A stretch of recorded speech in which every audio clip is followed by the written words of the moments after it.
Hi, everyone. There's so many talented people over here today, and it's really an honor for me to stand here on stage. So thanks for joining. A while ago, I had a discussion with a friend of mine. We were talking about buffers in Node.js, when to use them, why do we need them, and I decided, I'm saying, many things we could probably also do with strings. We don't always need to really use a buffer. And so I decided to try to maybe dig a little bit into strings and understand why should I not be using when, or why should I not be using strings, and why should buffers be a better thing? This friend of mine, his name is Mike. This is Mike. He's a software developer. He also writes JavaScript for many years, and great. So I'm Yaki Klein. I'm writing Node.js already from one of the first. I joined a startup many years ago. We were probably one of the first startups writing Node.js many years ago. It wasn't so popular back then. Since then, there's a lot of hype grew about it. I worked in different industries and throughout in the past years, and I'm also a father of 5 kids. That's my family. Hopefully, it'll also at least part of them will become software developers one day. Although they don't really care about my what I do and everything, so I'm not sure. I'm currently working in a company. We're called MC. I'm a technical lead over there. We're really very invested in JavaScript. We love JavaScript. We write JavaScript in many layers in different very interesting ways. So that's just a little bit about myself. So let's talk about JavaScript. In JavaScript we have primitive types and we have objects. Okay, we have a list of primitives, and everything else are objects. Arrays are objects, and everything else we know are objects. But this is a list of primitive types we have. So we have numbers, booleans, and so on and forth. And the thing is that most of the types in JavaScript are relatively easy. I'm saying each type will need probably its own optimizations to make it work properly, but probably the one that's the hardest to implement is a string. And the reason for that is because strings, all the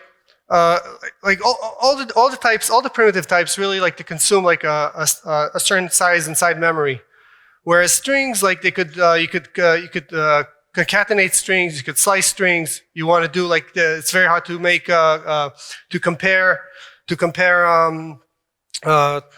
to make a comparison on strings. Strings are a much more complicated type, and in V8, that's it's a JavaScript engine that takes our JavaScript code and turns it into something you could run on your system. Does a lot of work in order to allow us to run this in an efficient way. So other than the fact that strings are complicated, also strings are everywhere in JavaScript, okay? JavaScript more than even any other language. So first of all, our code is we have everything is string. You could get a web page that's full of JavaScript code, and that's you have to handle that. JSON-s are strings, and even in JSON keys inside your program are also strings. So the engine will really need to handle these strings in an efficient way, so you could have good performance on your applications.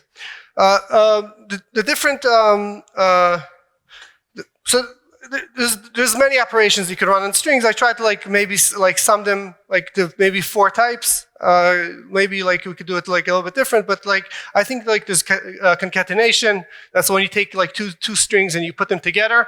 That's usually use a plus the plus operator. You have slice. Okay, in slice, like you'll take one string and you'll want to like take a part out of that string. Index access is just like going into like a certain index inside a string. And compare and search, I just put them together because like really searching is like you're also comparing, but you could maybe you could look at them as two separate type of things. Maybe each one will have their own ways like how to optimize, and actually even V8 like does behave different on each one of these on each one of these operations. So let's talk a little bit about like strings, like what does a string look like in memory? So let's talk about strings. So like the most naive way to implement a string is just as an array of characters. Like you have in memory an array of characters. You're pointing to that array, and that's like that's the way you know. Like that's the information you have. Now let's see what's going to happen if you have an array of characters. Let's see how it's going to behave like in memory. So I have here like a very simple function. This function is concat strings. Okay, so let's talk about let's see how this is going to behave in memory. Okay, so we have like str1. It's just it's a string. It's like some bytes in memory, and then str2 is another string. And when you do str equals str1 plus str2, you're basically concatenating them.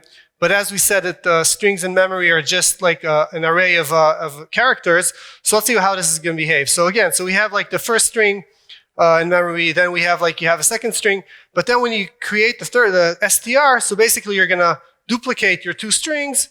You're gonna need to allocate two you're going to have to allocate memory and the size for both strings, and that's not very efficient, okay? Because like this information is already in memory. We have like two strings in memory already, and it's also like very time consuming, okay? Writing to memory is a very slow operation. We want to try to write as the least possible into memory, okay? So like implementing the naive ways is very expensive. The same thing is right also for slice. Okay, if you're slicing a string, you have a large string, maybe a string that came, like maybe it's an image or something. You have a lot of information, and you want to like slice and take off that string a portion of it. So in this case is like really probably like one of the worst cases. Like you have a huge string and you're just taking like 1 byte less. Okay, so you're taking like a substring from 0 to length -1. So again, let's see how it's going to behave in memory. So you have your large string, and then when you get your slice, you're basically allocating again a lot of memory, and again it's writing into memory, and it's slow, and it's very memory inefficient, and also it's time inefficient. So we need to find we have to optimize this. Okay, we can't like really have a system that just allocates memory. I mean, we could have it, and there are implementations that actually don't optimize this. I think there's JavaScript engine that don't optimize this, but fortunately V8 does. So V8 creates two string types in order to optimize these two use cases. These two string types they inherit strings. Okay, there's like a class string, and these string types actually inherit strings, so they have all the different properties and methods of string, but they also have some additional properties. So these two classes are called conststring and SlicedString. Okay, so conststring will actually help us with taking two strings and concatenating and putting them together. And SlicedString is actually taking a slice out of a string. The name really explains what it does. So let's see what's the implementation. So each string has of course, like each string in memory has like a length. Okay, has a property that's called length. That's calculated when you allocate the string. A const string, what a const string does is basically it has two pointers. One pointer points to string number 1, and the other one points to string number 2. And these two, and instead of allocating instead of allocating memory, you just allocate like this const string object that will point to these two strings, and the length will actually will equal the length of string 1 and string 2. Okay, so this way, like if you're pointing to const string, you know your length and you know also the information. You just have to read. You just have to read read both strings from left to right. You read the first string and then the second one, and that way you know like the value of your string. By the way, this is just the description on V8. It's like really explained well over there. So let's see how this is going to behave and how const strings are going to actually behave in our use case. Okay, so again, we have the concat string function, and we're str1, so we're allocating a string in memory. After we allocate the string in memory, we go on to str2, and we're again allocating a string in memory. Okay, that's not like a part of str1, but when we allocate str, instead of allocating again like the same size in memory, it will only point to these two strings. It's important to note that JavaScript that the V8 engine is a bit more complex than that, okay? Because like really what I'm talking about now, and it's really important to say that will only happen like when you're dealing with strings that are larger than a certain size. If it's smaller strings, usually you will allocate the memory because they're smaller strings, and because also the V8 engine might use those strings to reuse those strings for different in different places in the application. That's really good for names. Let's say keys of JSON. A key of JSON, usually you reuse them many times, so it's a really good idea to small strings to keep them in separately, like handle them separately. But all like this what I'm talking about now are probably for larger strings. Okay, so that's really something that's important to note. So that basically that basically solved the concatenation. So let's just take now the same way we pointed to strings.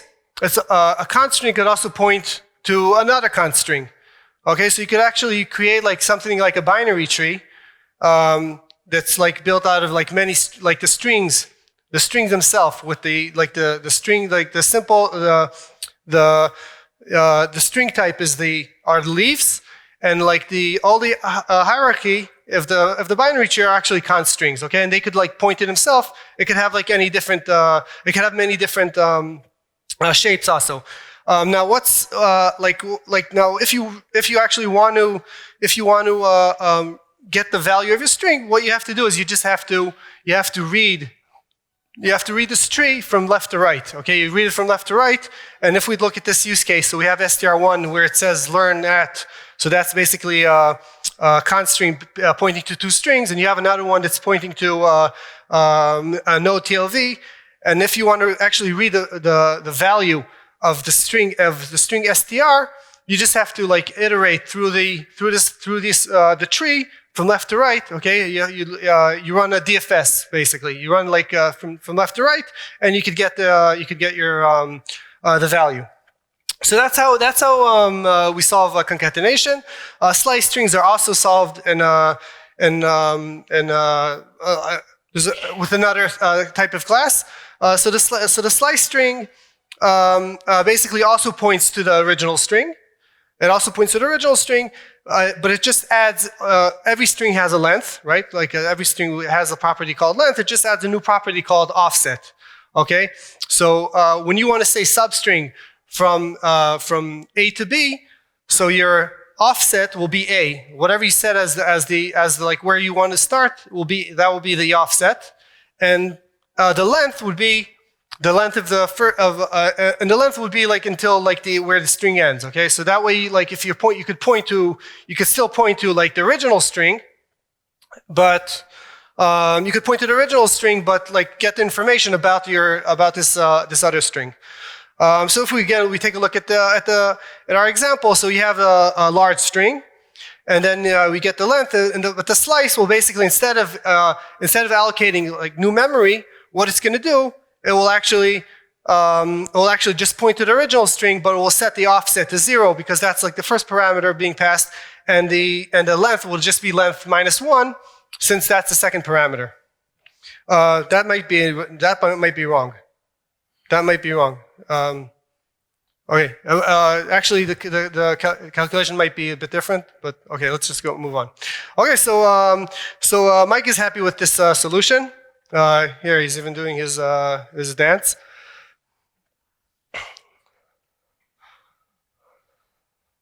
Good, but this was a great solution for concatenation and for slice. The problem is that those are only two operations we spoke about in the beginning, and let's talk about comparing strings. So if I want to compare learn at NodeTLV equals node, of course this expression returns true. And comparing is relatively okay. In order to comparing strings, the way you compare strings, you either the length, if the length is not equal, so you could so you know it's false. But if the length is equal, so you have to iterate the strings and check each character. There's also like you could also create hashes for strings, and then like you could compare the hashes. But anyway, like at some point in time, you have to actually iterate the entire string in order to get the like you can't really compare without iterating. So that's basically how you'll compare strings. You first check the length. The second thing you'll do, you'll run like each character at a time and see like the value of that character. And if a character at place I is not equal, so you return false. If you exit the for loop, so you'll return true. Now let's take a look at the like two examples. So the first example is the example we spoke about before. Okay, so we have here a binary tree where the value is learn at NodeTLV, but then we have another function learn at NodeTLV2 that, of course, like learn at NodeTLV1 learn at NodeTLV and learn at NodeTLV2 they return the same value. Okay, that's clear, right? But the tree that will be formed by learn at NodeTLV2 is actually a bit different. Okay, the tree is going to look a bit different just because like str1 points to two strings, but then str2 does not point to two strings, but it points to a const string and to a string. Okay, so like the hierarchy we create could really vary between different concatenations of strings. Now we could add to this that also like it could get even more complicated since we might be using slice. Maybe there's slices, like a slice could point to like a const string or things like that, and it could get like much more complicated. So when we concatenated the strings, that was very simple. But now like comparing them becomes kind of more complicated. And to solve this issue, V8 also has another method called flatten. The method flatten, basically what it will do is it will work only on const strings, and what it does is it will take the tree. It'll actually iterate the tree. It'll run like through all the nodes. It'll collect all the information. First of all, it will allocate like the memory it needs for the full string. That information is available because each string has a length. Once it allocates that memory, it's going to run through the nodes. It's going to collect all the information, write them into that memory, and assign that value into the left node. The right node is going to be empty. Okay. Now, how does that help us? So again, we have this. We have like two functions that each one creates a different tree. But what it's going to do, it's going to compare. It's going to run this flatten.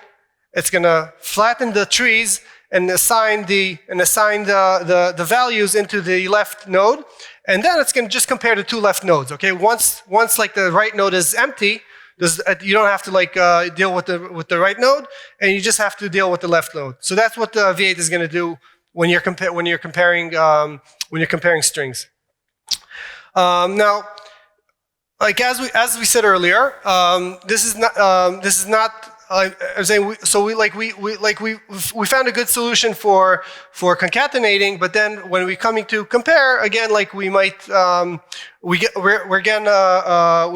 have to allocate memory that maybe we would not want to. Okay, so like it's like we solved like one problem, but like we were running into another one.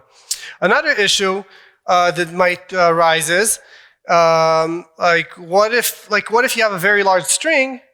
Let's take a look at this function. Okay, so get video headers. Okay, so let's say you have a video that's maybe you're getting it from the network, or maybe you're reading it from a file or something. But then you want to just return the headers. Okay, so what you do is the headers are usually like the first some bytes of the string. So you do substring on that. But what happens in that case? So what we're doing here, we have like headers equals get video headers.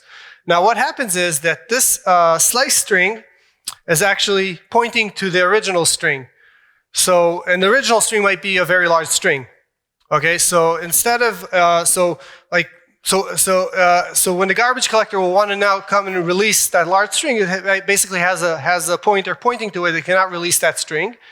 And then like just for these 200 characters, we're holding on to a very large string in memory.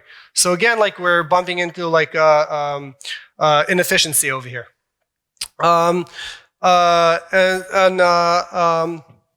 So as Thomas so well said, there are no solutions. There are only trade-offs. Okay.